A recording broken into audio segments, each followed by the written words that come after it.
Yo, what's happening, world? B Marsh Boxing, and I'm back at it once again. What's going on with y'all? Back at it, man. I'm here for a breakdown and prediction. We got a big fight coming up. Rematch, the sequel. Jermell Charlo. A year later, almost a year later, about 11. What are we?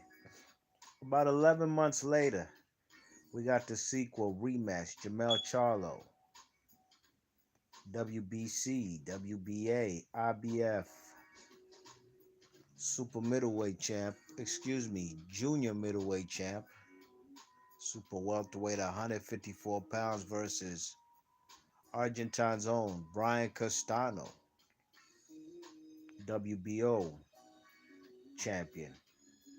Okay, so this is a rematch, very good fight, very much anticipated fight, very much a 50-50 fight, and that's why I'm doing a prediction, you know what I mean? It's been a while since I've done one of these, but some fights are very predictable, but I love to do these type of fights where it could go either way. You know what I mean? So Jermell Charlo's 34 and 1 draw, 18 KOs. Very good record, you know what I mean? Some might say he's undefeated. Some may say he might have got a couple gift decisions. That's why he's has only one win. I'm sorry, one loss, one draw. Man like Brian Castano, 17 and 0, two draws, 12 KOs. You know what I mean? Now, some may say he's undefeated as well. You know what I mean? His two draws coming against major players at 154 pounds. You know what I mean? Erislandy Lara and Jermell Charlo in the last fight. You know what I mean? So I'm looking forward to this fight. So keys to victory. You know what I mean?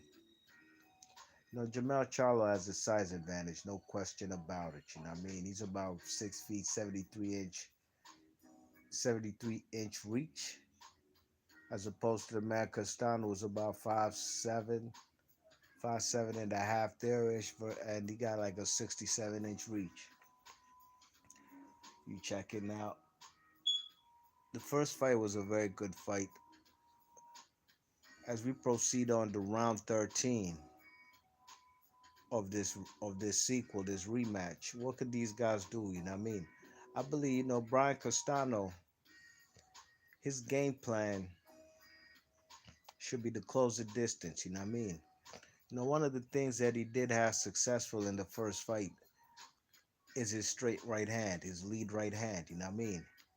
That thing was percolating and it was catching the man Charlo often. You know what I mean?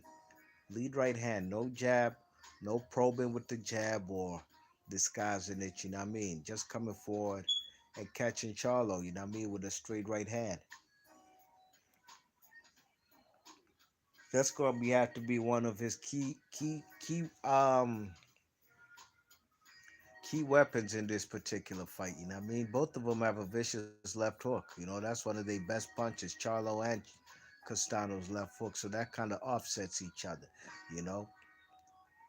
But Castano fighting from the outside is going to be detrimental to him, and he definitely ain't trying to do that. Only way he's going to be on the outside is to demand Jermell Charlo dictates the pace and keeps that man Castano on the outside. And the only way Charlo could do that, he's going to have to pump that jab. He's going to have to fight tall.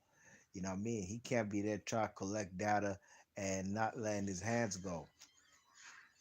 That's going to be detrimental to him. And that's how he lost a lot of rounds. You know what I mean? Try to be patient, collect data, and try and be that counter puncher. Nah, he's going to have to set it off. The man Castano wants to lead, so Jermell Charlo's going to have to hold his ground. Stop being flat-footed, you know what I mean? When he's very flat-footed, that's giving the man, what's his name, Castano, an opportunity to get on the inside, bob and weave, and throw the mean left hooks to the body, right hooks to the body, straight left hand or straight to the body, you know what I mean? That's how the man Castano can disguise his overhand right or straight right hand. You know what I'm saying? He's going to have to go to the body, disguise it, use the jab, you know, jab off the hook, or hook off the jab, excuse me, and then throw that straight lead right hand. You know what I mean? This guy's mix it up. Charlo, he got a good left hook, but when he throws his left hook with this guy, you know what I mean? Especially if he throws it wide, he's leaving opportunities for the man Castano to get on the inside and work the body and or throw the uppercut or overhand right. You know what I mean? Charlo got to keep his punches crisp and sharp, and most importantly straight. You know what I mean? You gotta keep the straight punches. You check it, you know. If he's there trying to hook with this guy Castano, he's gonna get clipped. As you saw, he did get clipped in numerous rounds. Whether it was round 3 in the last fight, whether it was round 12, whether it was round 11. You know what I mean? Now, can Castano knock out Charlo? Can Charlo knock out Castano? It's going to be pretty difficult when it comes to this level of magnitude of a fight. It's for unification. It's for all the belts, all the marbles, undisputed. So none of these guys is coming in this fight. You know, uh, they're going to be tentative. You know what I mean? Especially from the first fight, which was very close. You know what I mean? I had Castano winning the first fight 7 rounds to 5. Uh, Close fight. But this particular fight, I think the man Castano, he's gonna have to switch up some stuff in his game plan. You know what I mean? And when he has the man Charlo on the ropes, Charlo's gonna be trying to bait him in. You know what I mean? But that's where Castano got to keep this guy, and he has to even close the distance even more when he has the man Charlo's back against the ropes. You know what I mean? He has to keep him there. You know what I'm saying? Charlo, he got to throw them straight punches. You know what I mean? He also can't stay in front of the man Castano. He's going to have to throw that punch. Castano keeps a very tight high guard. You know what I mean? It's very hard to penetrate his high guard with straight punches. And that's why Charlo, occasionally he's going to have to disguise his jab as a hook and hook up the jab. You know what I mean? Because that was a success. The successful punches that he had was the jab. You know what I'm saying?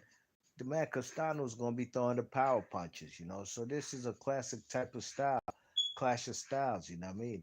And, I don't know if Charlo has the discipline to keep them straight punches and just fight behind the jab for 12 rounds and hopefully get some openings to possibly go for the knockout. I'm not sure if he has that type of patience. Castano is going to be a rough and rugged operator on the inside, you know what I mean? And if he can cut off the ring, not that like Charlo has mean or crazy lateral movement. He really doesn't. I mean, he wants to be flat-footed and plant uh, his punches. You know what I'm saying? That's what he want to do. Plant off off the front foot, plant his punches to throw them hard shots. But he's gonna have to be more fluid in this on his toes on this fight, especially in order to throw them straight punches and be in and out and not stay in front of his opponent all night. You know what I mean? To give the man Castano opportunities to get in. You know what I'm saying? So this is gonna be a very good fight, very difficult fight to call. You check it. What up, Mike 104? What's happening, G? Big up Mike 104. Per usual, salute.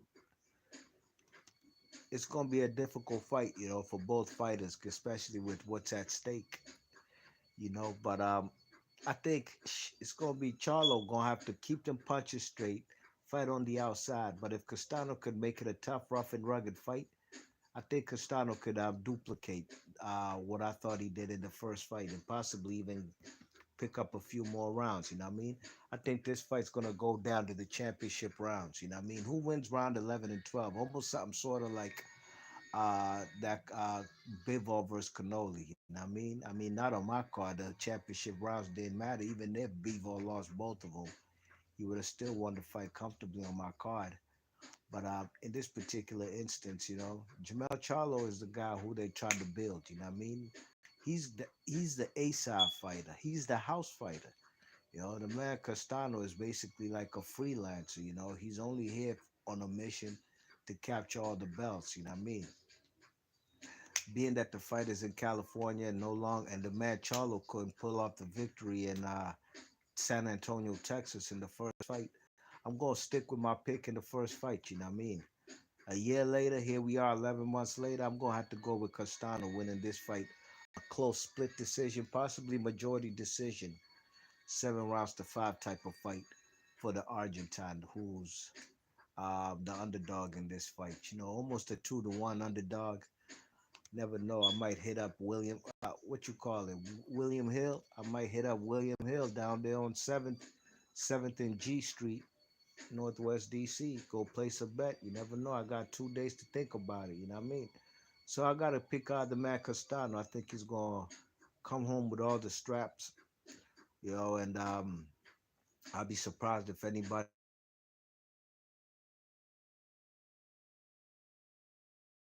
these are too big, too grown 154 pounders, you know what I mean?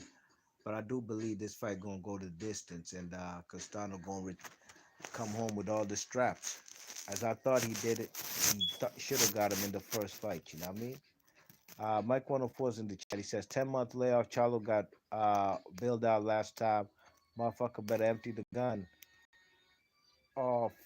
He fall, or else he falls behind again. It should be competitive. I don't really have a horse in the race on this one. Neither do I. I'm just expecting a great fight. You know what I mean? I thought the first fight was very good, especially the championship rounds. You know what I mean? I think Castano, he gonna have to step on the gas from the get go. You know what I mean? Apply serious pressure on the man. Cause what's his name, Charlo, and in order for Charlo to be evasive, he's gonna have to use his jab like he did in the first fight. But he's also gonna have to let that right hand go and the left hand. You know what I mean? And really catch the man. But it's very difficult. I'm trying to tell y'all, man. The man Castano has a very high guard.